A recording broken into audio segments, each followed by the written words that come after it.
வணக்கம் ஃப்ரெண்ட்ஸ். நம்ம தினமணியோட news பேப்பருடைய 26 September 2024 news பார்க்கலாம். ஸோ எல்லோரும் வந்து பார்த்திங்கன்னா குரூப் 1க்கும் குரூப் 2A வந்து மெயின்ஸ் ப்ரிப்பேர் பண்ணிகிட்ருப்பீங்க. நல்லா பண்ணுங்கள். ஸோ இப்போ வாங்க நம்ம நியூஸ் பார்க்கலாம். ஸோ என்னென்னு பார்த்தீங்கன்னா ஜம்மு அண்ட் காஷ்மீரில் எலெக்ஷன் நடந்துகிட்ருக்கு. 3 கட்டமாக நடந்துகிட்ருக்கு. ஸோ அதில் வந்து பார்த்திங்கன்னா 2 கட்ட எலெக்ஷன் நடந்து முடிஞ்சுது. அது 2வது கட்டமாக வந்து பார்த்திங்கன்னா லாஸ்ட் வெட்னஸ்டே நடந்தது. ஸோ அதில் வந்து பார்த்திங்கன்னா 56% வாக்குப்பதிவானதாக வந்து நமக்கு நியூஸ் வந்திருக்கு. ஸோ அதில் வந்து பார்த்திங்கன்னா ஜம்மு அண்ட் காஷ்மீரில் மொத்தம் 90 தொகுதிகளுக்கு 3 கட்ட தேர்தல் நடக்குது. ஓகேங்களா. ஜம்மு அண்ட் காஷ்மீர் யூனியன் பிரதேசத்தில் மொத்தம் உள்ள 90 தொகுதிகளுக்கு 3 கட்ட தேர்தல் அறிவிக்கப்பட்டது. முதல் கட்டமாக 24 தொகுதிகளுக்கு கடந்த செப்டம்பர் 18ஆம் தேதி நடந்த தேர்தலில் 61.38% வாக்குப்பதிவானது. ஸோ முதல் கட்ட தேர்தலில் வந்து பார்த்திங்கன்னா 61.38%. ஓகேவா. ஸோ அதுக்கடுத்து பார்த்திங்கன்னா 2வது கட்டம் ஜம்மு அண்ட் காஷ்மீரில் 2ஆம் கட்டமாக 26 பேரவைத் தொகுதிகளுக்கு புதன்கிழமை செப்டம்பர் 25 அமைதியான முறையில் வாக்குப்பதிவு நடைபெற்றது. இதில் சுமார் 56% வாக்குகள் பதிவாகின. ஓகேவா. ஸோ இதில் இந்த நியூஸில் இன்னொன்று பார்த்திங்கன்னா நம்ம வந்து வெளிநாட்டு தூதரக அதிகாரிகள் வந்து பாராட்டு தெரிவிச்சிருக்காங்க. ஸோ அவங்க வந்து பார்த்திங்கன்னா ஜம்மு அண்ட் காஷ்மீர் புதன்கிழமை நடைபெற்ற 2ஆம் கட்ட வாக்குப்பதிவு பார்வையிட்டு அமெரிக்கா உள்ளிட்ட 16 நாடுகள் தூதரக அதிகாரிகள் குழு. ஓகே.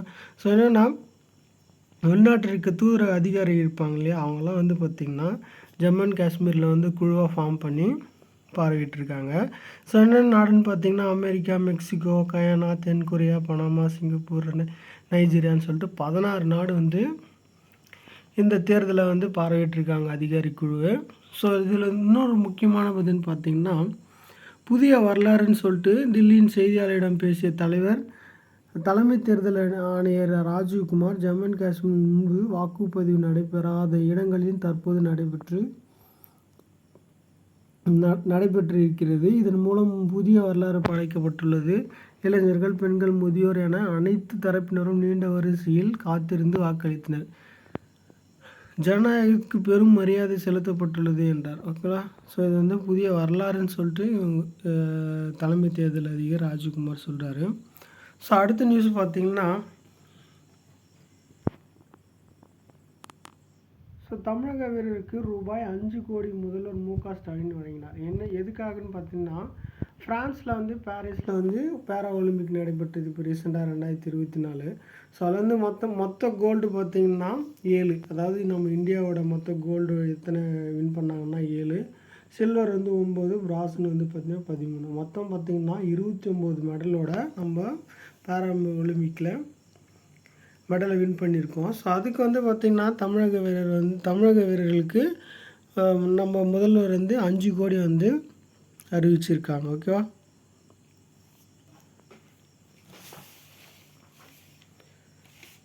ஸோ இதோட மோட்டோலாம் தெரிஞ்சு வச்சுக்கோங்க. கேம் வைடு ஓப்பன் சொல்லிட்டு சொல்லுவாங்க இதோட மோட்டோ. அதான் பேரா ஒலிம்பிக்கோட மோட்டோ. ஸோ அடுத்த நியூஸ் பார்த்திங்கன்னா இங்கே வந்து ஒரு ஏவுகணை வந்து சீனா வந்து சோதனை செஞ்சுருக்காங்க. கண்டம் விட்டு கண்டம் பாயும் ஏவுகணை சீனா சோதனை. ஓகேவா.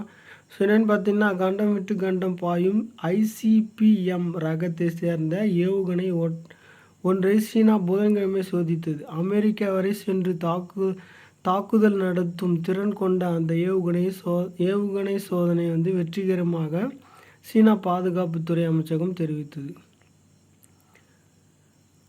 ICBM ரக ஏவுகணைகளை சீனா வெளிப்படையாக சோதித்து அதை தொடர்பான அறிக்கை வெளியிட்டுவது மிகவும் அரிதான நிகழ்வு. ஓகேவா. ஸோ இது வந்து அவங்களுடைய நாட்டோடைய போர்பலத்தை வந்து தெரிவிக்கிற விதமாக இவங்க பண்ணியிருக்காங்க.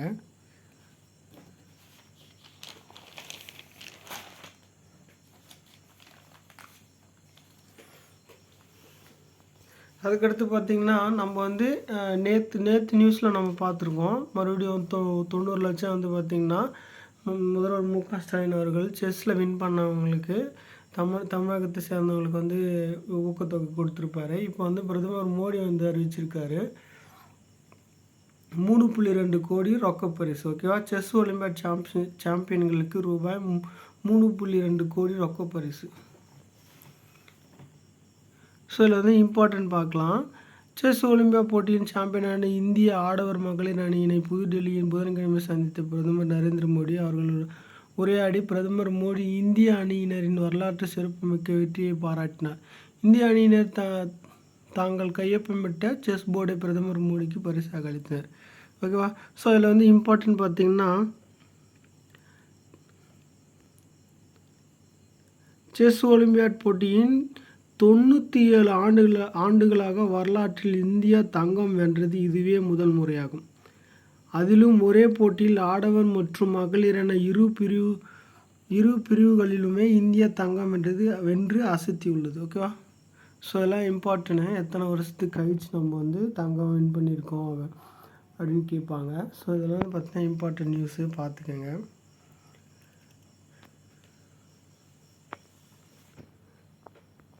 Thank you friends. என்னோடய வீடியோ பிடிச்சிருந்தால் லைக் பண்ணுங்கள், ஷேர் பண்ணுங்கள், சப்ஸ்கிரைப் பண்ணுங்கள். ஸோ நாளைக்கு அடுத்த வீடியோவில் பார்க்கலாம். தேங்க்யூ.